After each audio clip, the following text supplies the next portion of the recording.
তুমি এরকম ছেলেদের জামা কাপড় পরছো কেন? আমার না ছেলে পছন্দ, তাই আমি ছেলে সেজে আসিছি। বাবা, তুমি আমাকে একটু ভালোবাসো না, তাই না?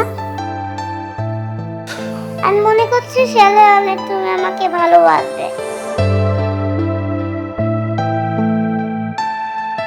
আচ্ছা, না জানলে হয় না, জানলে কি হবে? যদি মেয়ে হয়ে থাকে, ডাক্তার কি ছেলে করতে পারবে? ডক্টর ছেলে করতে না পারলেও অ্যাবর্শন তো করতে পারবে। এগুলো আপনি কি বলতেছেন? আপনি বুঝতেছেন ওর হার্টবিট হয়ে গেছে। অ্যাবর্শন মানে তো মার্ডার। এমন পাপের কথা মুখেও আইনেন না।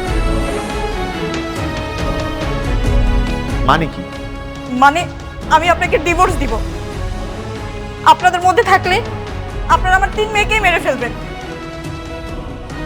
এর যে আমি দূরে চলে যাব, আপনারা শান্তিতে থাকেন।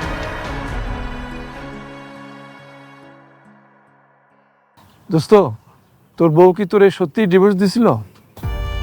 হ্যাঁ, আমার অবহেলা আর অযত্ন মনিকাকে কঠিন বানিয়ে দিয়েছিল। ও বাড়িতে গিয়ে আমাকে ডিভোর্স লেটার পাঠিয়েছে। তারপর? তারপর তারপর আর কি হবে? যা হওয়ার তাই হলো।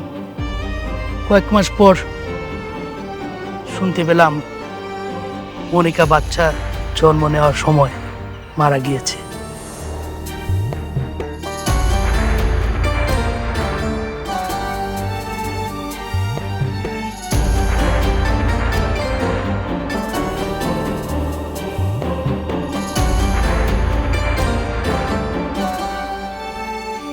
ছুটে গিয়েছিলাম তাকে এক নজর দেখার জন্য, কিন্তু শেষ দেখাটা আর হলো না।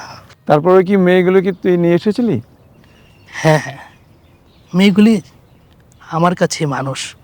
ওদের নিয়ে এখন আমি বেঁচে আছি। তোর মেয়েরা তো আজ 3জনই প্রতিষ্ঠিত, 3জনেরই ভালো বিয়ে হয়েছে এবং তারা সবাই তোর খবর রাখে। এই মেয়েগুলো যেন তোর কাছে জান্নাত। হ্যাঁ বন্ধু, তুই ঠিক বলেছিস, মেয়েগুলি আমার জান্নাত।